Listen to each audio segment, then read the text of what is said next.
सपनों की सजीली चुनरिया, मेहंदी की रंगीले बूटे, सपनों की सजीली चुनरिया, मेहंदी की रंगीले बूटे, तेरे प्यार बिना सब झूठे, तेरे प्यार बिना सब झूठे। पाँव की छनकती झांझर, हाथों की खनकती कंगन, वो तेरा रास्ता देखे साजन, तेरा रास्ता देखे साजन।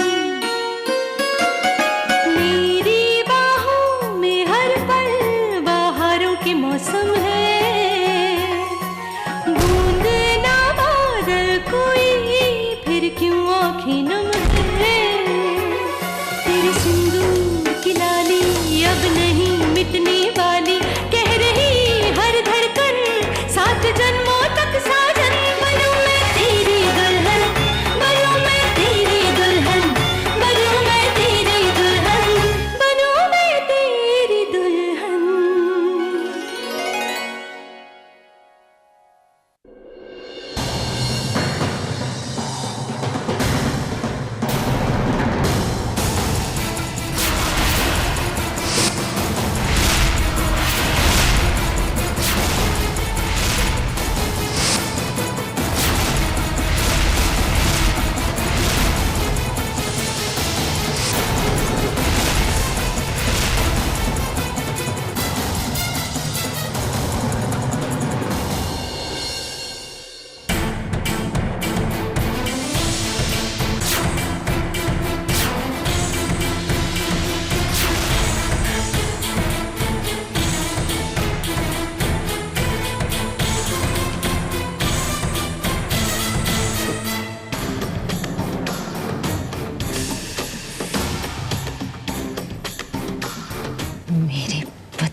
आपको अब तक जिंदा रखा,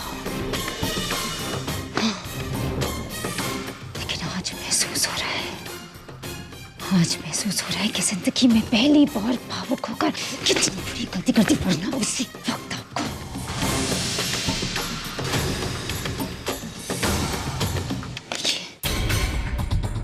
ये जो आपने किया है ना, इसका बहुत बड़ा हर्जाना भरना होगा आपको। इतनी आसानी से नहीं बख्शूंगी मैं आपको, बहुत बड़ा हर्जाना भरना होगा।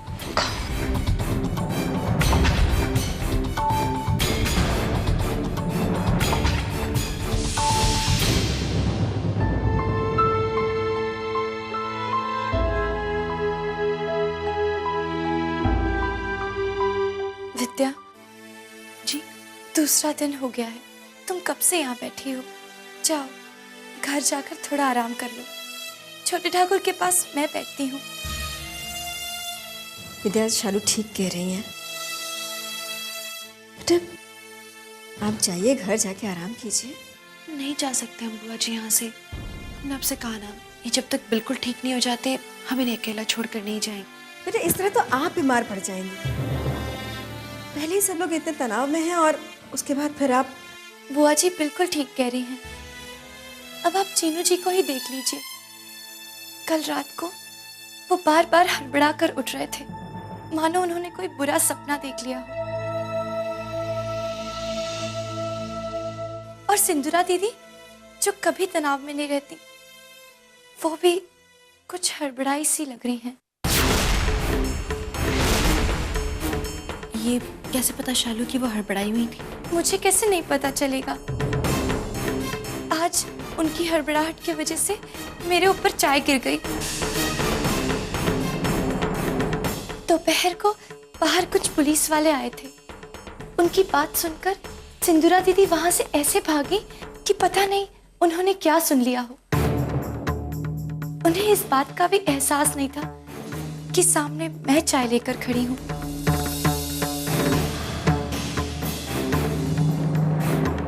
पता नहीं सिंदूरा दीदी इतनी घबराई हुई सी क्यों है।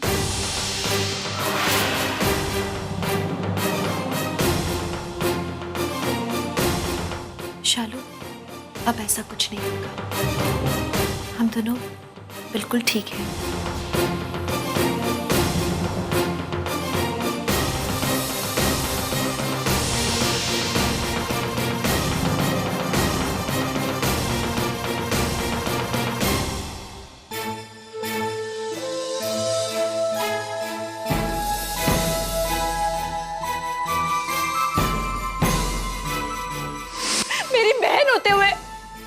आप मेरे पति पर डोरे डाल रही हैं।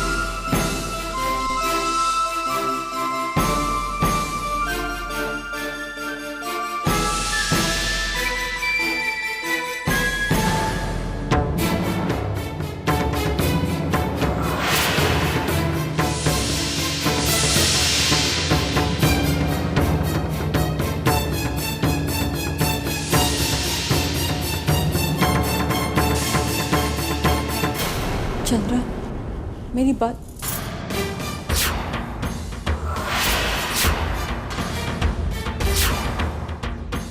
लीजिए महुआती, आज से हमारा ये सिंदूर और हमारी सुहाग की चूड़ियां आपकी हुई। चंद्रा प्लीज मेरी। ऐसी हैरान क्यों हो रही है दी? यही तो चाहती थी ना आप? और आज आपके बिना कहे आपके मन की मुराद पूरी कर रहे हैं हम, तो झिझक क्यों रही है? ले लीजिए ना, आप ही का है। चंद्रा प्लीज मेरी बात। बस कीजिए, और कुछ नहीं सुनना है हम। आपको तो शर्म नहीं है, पर मुझे इस बात से घृणा हो रही है कि मेरी सगी बहन, मेरी बड़ी बहन मेरे पीठ पीछे मेरा घर उजाड़ने चली है। लीजिए, संभाल लीजिए इन सुहाग की चूड़ियों को और सजा लीजिए ये सिंदूर अपनी मांग में, हमारी दुनिया बर्बाद करके।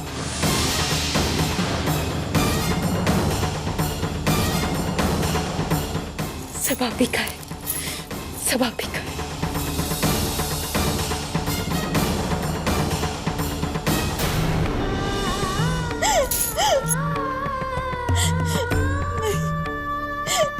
कोई हक नहीं है मुझे अपनी बहन का घर तोड़ने का, उसे दुख सहने का। नहीं दुख दे सकती मैं उसे, ऐसा गुनाह मैं नहीं करूंगी। चली जाऊंगी मैं ये सब छोड़ के। मुझे जाना ही होगा, मुझे जाना होगा।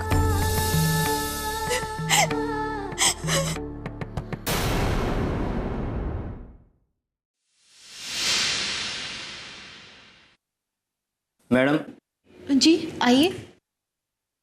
आपसे एसपी साहब मिलना है। हमसे? ठीक है, देखिए जब तक हम वापस नहीं आते हैं आप ध्यान रखिएगा यहाँ पर, और अब देखिएगा कि कोई अंदर ना आए। जी।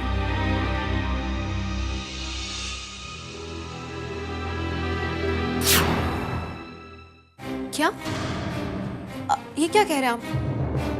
मतलब कि इस बात को साबित करने के लिए आपके पास पुख्ता सबूत हैं? तो फिर आप लोगों ने ये बात हमें पहले क्यों नहीं बताई? दोपहर को हम सिंदूरा जी से मिले थे, मैंने उनको सारी जानकारी दी थी, उन्होंने आपको नहीं बताया? दोपहर को बाहर कुछ पुलिस वाले आए थे, उनकी बात सुनकर सिंदूरा दीदी वहां से ऐसे भागी कि पता नहीं उन्होंने क्या सुन लिया। दीदी इसलिए दोपहर को हड़बड़ा कर भागी थी। उन्हें जब ये पता चला होगा तो वो परेशान हो गई होंगी ये जान के। उन्हें लगा होगा कि कहीं पुलिस के हाथों ऐसा कोई सबूत ना लग जाए जो कि शक की सुई उनकी तरफ करे। मतलब अब तक हमें जो शक था वो सही था। मिसेस सिंह, इन तथ्यों के सामने आने के बाद हम इस बात का पता लगाने की कोशिश कर रहे हैं कि सागर साहब पर हुए हमले के पीछे कौन है। इसलिए हम ये जानना चाहते हैं कि आपको किसी पर शक है, या पिछले कुछ दिनों से आपने कुछ ऐसा देखा है, कुछ ऐसा सुना है कि जिससे इस हमले की कड़ी जुड़ती हुई नजर आ रही हो। ये पेपर्स मेरी आज़ादी की सबसे बड़ी चाबी है। या फिर आपके घर का कोई सदस्य या करीबी जिसका बर्ताव सामान्य ना लग रहा हो।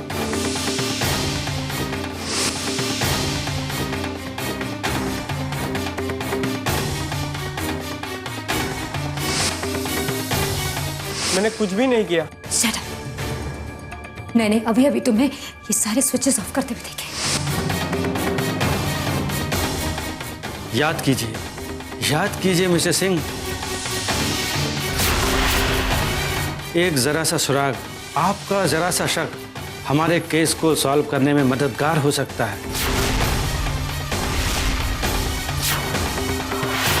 कोई शख्स जो आपको लगता है कि ऐसा कर सकता है जिससे सागर साहब की मौत से उसको फायदा हो। याद कीजिए, सोचिए। कोई तो ऐसा होगा मिसेस सिंह, सोचने की कोशिश कीजिए।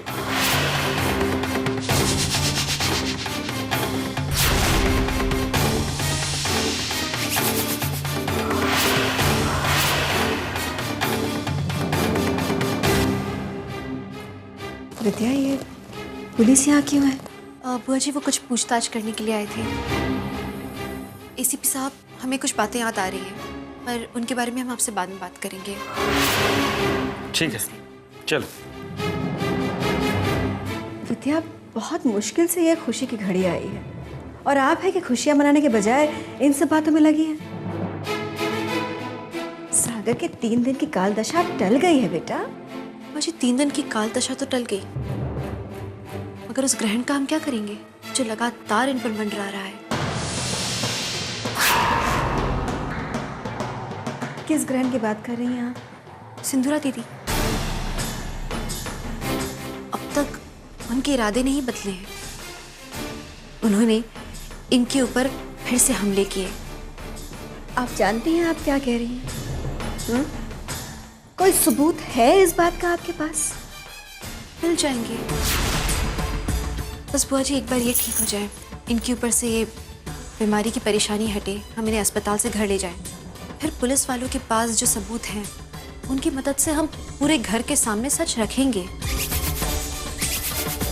और इस बार जो सच हमारे सामने है, जो सबूत हमारे पास होंगे, उनको जानने के बाद तो ये भी हमारी बात को नकार नहीं पाएंगे।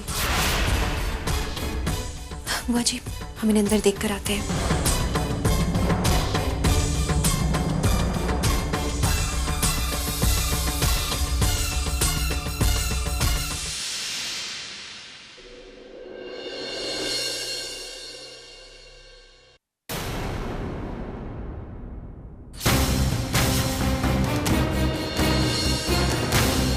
महुआ जी अपना सामान लेकर कहां जा रही? महुआ जी, अरे महुआ जी रुकिए, सुनिए। महुआ जी, महुआ जी, महुआ जी, टैक्सी, टैक्सी रोको, रोको। उस टैक्सी का पीछा करना है, चलो जल्दी।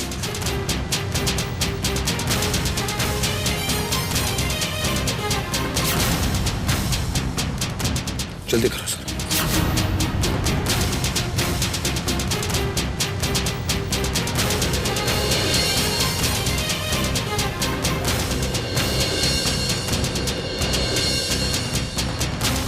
आगे आगे आगे, उसके आगे आगे रोक दो।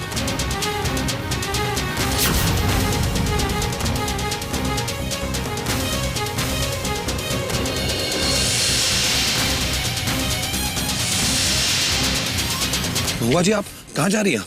हर्ष, मुझे जाने दो, आज मैं नहीं रुकूंगी। नहीं, आप क्यों हमें छोड़कर नहीं जा सकती? हम आपको नहीं जाने देंगे। हर्ष, मेरा पीछा मत करो, आज मैं नहीं रुकने वाली। महुआ जी प्लीज एक बार हमारी बात सुनिए। नहीं। ये क्या कर रही हैं आप? किससे दूर भाग रही हैं आप? अपने आप से, या फिर इस सच से कि आप मुझसे प्यार करती हैं?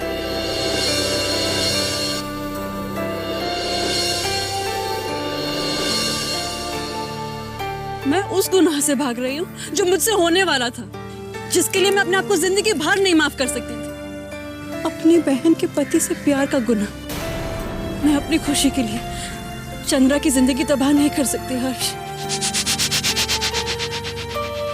मुझे प्लीज जाने दो, इसी में सबकी भलाई है। किस शादी की बात कर रही हैं? किस घर की बात कर रही हैं? जो घर बसा ही नहीं उसे आप कैसे उजाड़ सकती हैं महुआ जी? ये क्या बात कर रहे हो तुम?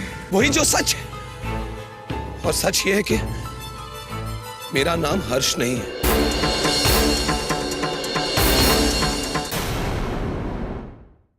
मेरा नाम राजीव है, राजीव शुक्ला।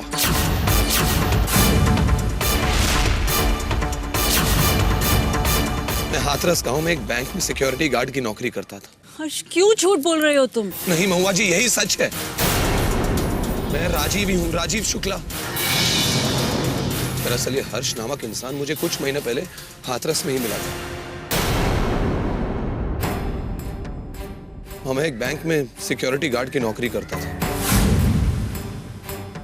जब मुझे वो हर्ष वहां मिला तो मैंने देखा था कि वो बहुत निसहाय था।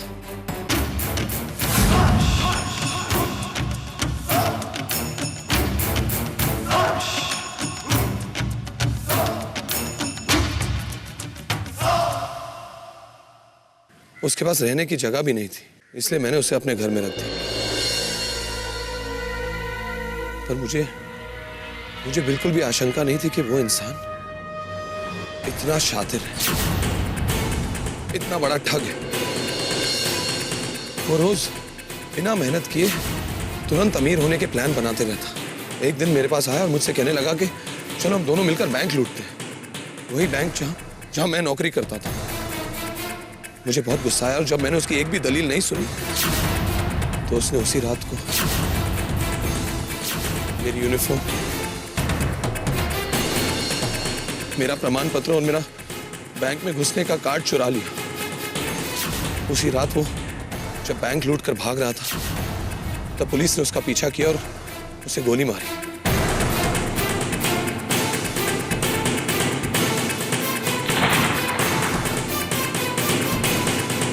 जब उसके पांव पर गोली लगी और वो घायल हो गया तो उसने वो बैग वहीं छोड़ दिया और नदी में कूद गया।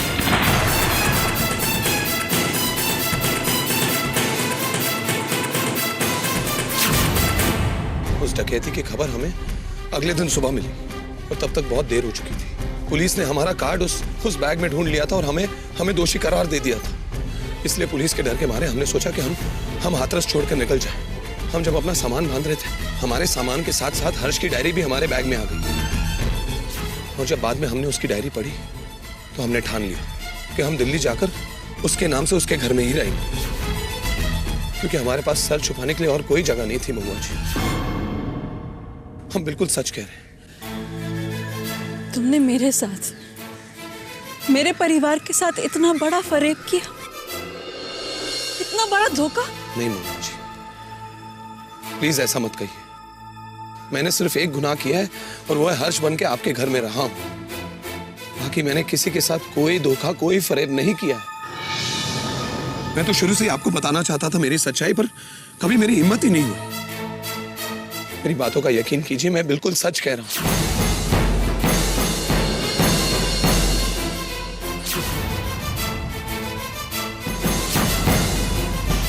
मेरी तरफ ऐसे मत देखो महुआ, मैं बिल्कुल सच कह रहा हूं। मैं चंद्रमुखी के साथ एक ही कमरे में इतने दिनों से एक ही बिस्तर पर सोया हूं, पर मुझे कसम है कि अगर मैंने उसे छुआ भी महुआ, मेरी बातों पर यकीन करो, अगर मुझ में खोट होती तो मैं घर से पैसे चुराकर भाग भी तो सकता था। पर महुआ, मेरे मन में तुम्हारे लिए सिर्फ प्यार। मैं तुमसे बहुत प्यार करता हूं महुआ, सच्चा प्यार। और तुम्हारे साथ साथ मैं तुम्हारे परिवार से भी बहुत करीब हो गया। उनका दुख अब मेरा दुख है, इसलिए तो सबसे छुपकर मैं अस्पताल गया था, सागर को अपना खून देने के लिए। महुआ जी, मेरी सिर्फ एक ही विनती कि आप कुछ भी कीजिए पर अपना घर छोड़ के मत जाइए, क्योंकि अगर इस घर को छोड़ के किसी को जाना चाहिए तो वो मैं हूं।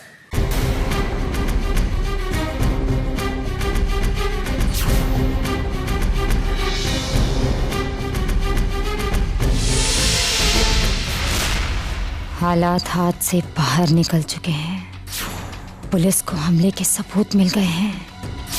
विद्या मेरे खिलाफ सबके सामने सच बताने की तैयारी कर रही है। ऐसे में जल्द से कुछ नहीं किया तो सब खत्म हो जाएगा। इन इल्जामों से खुद को बेगुनाह साबित करना नामुमकिन हो जाएगा। खुद को बचाना है तो सबसे पहले विद्या को तोड़ना होगा, और विद्या की ताकत है सागर। अगर सागर मेरे साथ खड़ा हो जाए और सबसे ये कह दे कि उसे मुझ पर यकीन है, विद्या कुछ नहीं कर पाएगी, मगर सागर को इतनी जल्दी मैं अपने साथ कैसे लाऊं?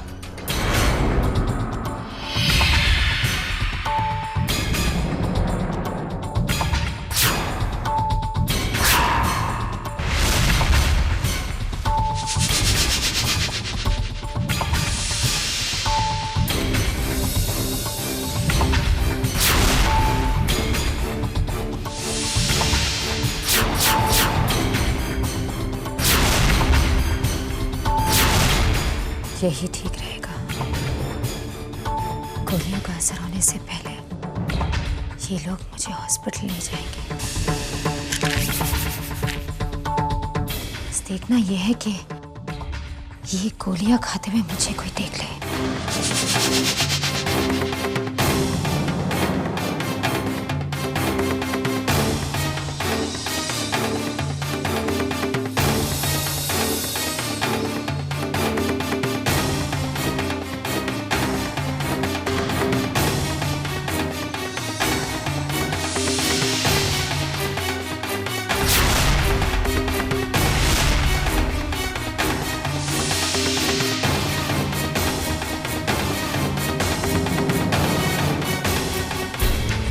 और इसलिए मैं खुद खुशी कर रही हूँ। एक बहन के लिए इससे ज़्यादा दुख की बात और क्या होगी कि उस पर उसके भाई की जान लेने का इल्ज़ाम लगाया जाए। विद्या के इन इल्ज़ामों को सुनकर अब जीने की तमन्ना नहीं रही। छोटी माँ, अनिकेत, मुझे माफ़ कर दीजिएगा। मेरे भारत का ख्याल रखना। आपकी सिंदूरा।